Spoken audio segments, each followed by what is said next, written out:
본다면 또 많은 책에 소개됐기 때문에 아시겠지만 대부분은 이 목회자 이중직에 대해서 좀 확실치 않은 또 반대하는 그런 의견들이 대부분입니다. 예를 들어서 목사의 일은 원칙적으로 해서는 안 된다. 이것들이 가장 보편적인 생각이었고요. 또 목사 중심이어야 된다. 이런 교단법들이 많습니다. 또 타 직업을 겸하지 않으면 좀 문제가 될 수 있는 교단법들이 많이 있고요. 또 이중 직업에 대한 금지, 또 목사의 직분과 관계없는 일을 하는 것. 사실 이렇게 좀 이렇게 크게 반대를 하고 있지만 또 구체적인 거에서는 또 교단마다 많은 차이가 있음을 알게 됩니다. 최근에 이제 합동에서는 이제 목회자 이중직이 이제 금지가 통과가 됐고 또 많은 교단들은 아직 논란 중에 있습니다. 한국교회 대부분의 교단들은 이중직을 금지하거나 제한 규정들이 있다는 것을 알 수 있습니다. 하지만 실효성과 해석의 논란들은 지금도 여전히 진행 중이라고 할 수 있습니다. 사실 이미 많이들 하고 있기 때문에 사실 좀 유명무실한 법이다 이렇게 정리할 수도 있을 것이죠. 또한 목사론의 입장에서도 다양한 신학적인 논란들과 입장들이 존재합니다. 공통적으로 한국교회의 위기와 목회 소명의 회복은 말하지만 이중직에 대한 주장들은 신학적 근거라기보다는 목회에 대한 주관적인 경험과 체험에 바탕을 두고 있음을 볼 수 있습니다. 밑에 인용된 글을 보면 좀 이렇게 한 목사님의 글인데요. 정상은 아니라고 생각한다. 이 정도 표현이 많은 것 같고요. 그 뒤에 보면 벙어리 대가 되고 마는 것이다. 이런 식의 좀 감정적인 그런 주장들이 많이 있음을 보게 됩니다. 물론 목회자는 일반 성도보다는 좀 더 영적이고 헌신적인 마음으로 목회 사역을 감당해야 하며 삶의 어려움이 있더라도 더욱 하나님을 의지하고 고난을 감내해야 합니다. 하지만 이러한 좋은 의미들조차 왜곡되는 한국교회 현실을 무시할 수 없는 것이 문제입니다.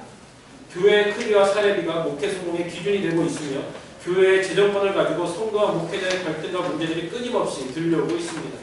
대부분 목회자 자신이 투자해서 개척하는 한국교회 특성상 이러한 승조권의 문제는 한국 사회의 교회에 대한 부정적인 이미지에도 많은 영향을 주고 있습니다. 결국 이중직의 문제는 단순한 현상의 차원이 아니라 근본적인 신학적 고민을 함께 해야 한다는 것입니다. 그래서 이 목회자와 어떤 제3자직의 논란은 사실 신학적으로 다 정리가 되어 있지만 좀 감정적인 싸움에서 한국교회는 아직도 진행 중이다 이렇게 생각이 됩니다. 30페이지고요. 그렇다면 우리가 지향해야 될 신학적 논의를 한번 제시해 볼 수 있을 것입니다. 바로 하나님 나라 백성 공동체 사역입니다.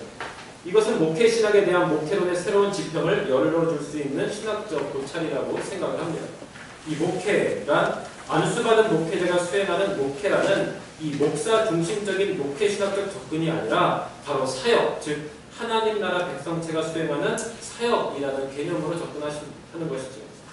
한국교회는 전통적으로 목회는 카리스마적이고 제도적인 뿌리를 기반하고 있습니다. 이것이 예수 그리스도로 이어져 12제자와 사도, 감독의 전권대사의 개념으로 흘러갑니다. 사실 이것이 카톨릭이죠.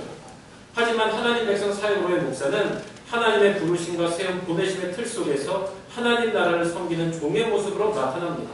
예수 그리스도의 부활하심과 성령을 경험한 하나님 백성 공동체 속에서 다양한 은사 가운데 목회의직을 통해 교회와 성도를 함께 섬기며 살아가는 것입니다.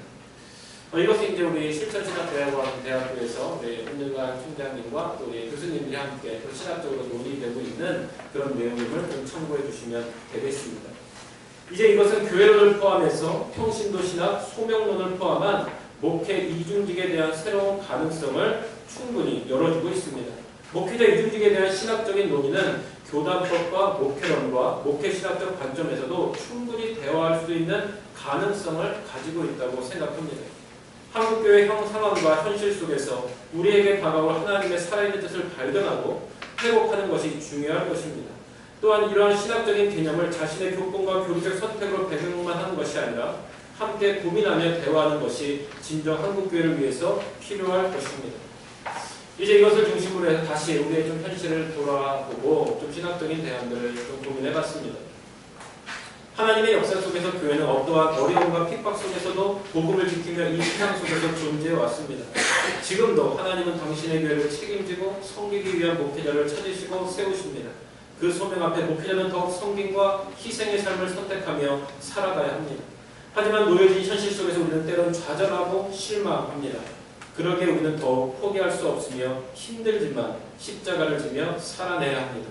이제는 논란의 이유가 아닌 회복과 소망의 이유를 말해야 할 때입니다. 먼저는 예언자적 소명이 회복되어야 할 것입니다. 어느 순간 목회가 하고 싶은 일, 성공하는 일로 전락하고 말았습니다.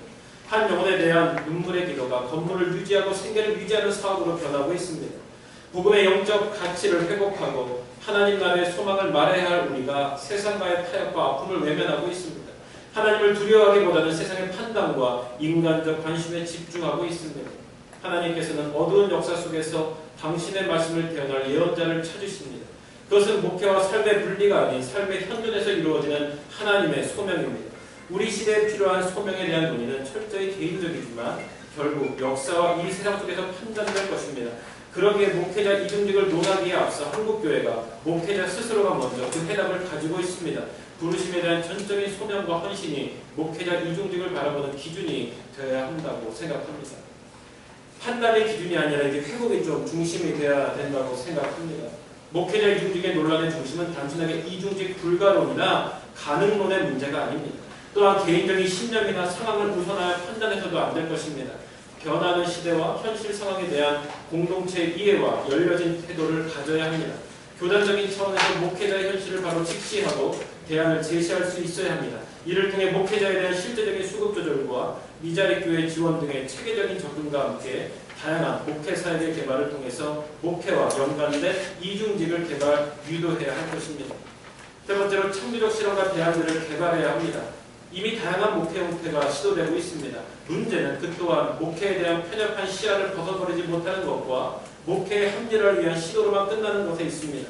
목회자는 목양의 전문가이지만 하나님의 다양한 은사를 통해서 세상을 섬길 수 있는 책임이 주어졌습니다. 그것은 교회 안뿐만 아니라 세상을 향해 열려져 있습니다. 이것은 목사로서의 겸손이며 선교적 도구로 사용되어야 합니다. 또한 진지한 배움과 열정이 수반되어야 합니다. 이를 위해 아직은 초기이지만 지역과 공동체를 섬기는 일, 또 사회 참여와 NGO 활동을 통해 그 역량을 발휘할 수 있습니다. 하지만 이 또한 자신의 목양 공동체와 함께 고민되고 실천하는 것이 바람직할 것입니다. 교회 밖에 이중직을 지향하고 교회 안에 이중직을 활성화하는 것이 좀 현실적인 대안이 될 수 있을 것입니다. 대부분의 목회자들은 현실적인 필요가 해결되면 목회에만 집중하길 원하고 있습니다. 이것 또한 스스로가 성과 속을 구별하는 뿌리 깊은 속성이 자리 잡고 있기 때문입니다. 세상을 섬기는 자세와 마음은 개인의 필요보다는 소명이 전제되어야 할 것입니다. 이제 마지막으로 새로운 네트워크와 실천운동이 필요합니다. 단순히 이중직을 인정하고 지원하는 것이 근본적인 목적이 아닙니다. 이 땅의 교회의 존재 목적과 이유를 벗어나서는 안 될 것입니다. 우리가 할 수 있는 일은 하나님께서 하시는 일과 이 세상 속에서 하나님의 공간을 창조하는 일입니다. 이것을 저도 화해라고 말하고 싶습니다. 화해 사건은 욕심과 이기심으로는 이룰 수 없습니다. 자신의 고통과 아픔을 인정하고 내어놓을 때 주님께서 채워주시는 것입니다. 그러할 때 우리의 교회도 이 세상 속에서 화해 도구로 사용되어집니다. 이것을 믿는다면 목회자 이중직은 단순히 노동이나 신념 교리적인 논쟁이 아니라 바로 새로운 화해 사건이 될 수 있습니다. 우리가 말하는 것은 우리가 이 여정을 함께하고 다른 사람들의 이야기를 들을 수 있는 공간을 만들어내는 것입니다. 다른 누군가 이야기를 듣는다는 것은 장애물을 부수고 화해의 길로 나아간다는 것입니다. 개인적으로 이것이 이중직의 실제가 되어야 한다고 믿습니다. 우리의 필요가 세상을 만족시켜주는 것이 아니라 세상의 필요가 우리를 세상 속으로 인도합니다. 목회자와 교회는 이 세상 속에서 빛과 소금의 역할로 존재한다면 우리는 이 세상을 새롭게 품을 수 있어야 합니다. 그러할 때 우리에게 주어진 모든 노동과 수고는 하나님께서 채워주시는 축복입니다.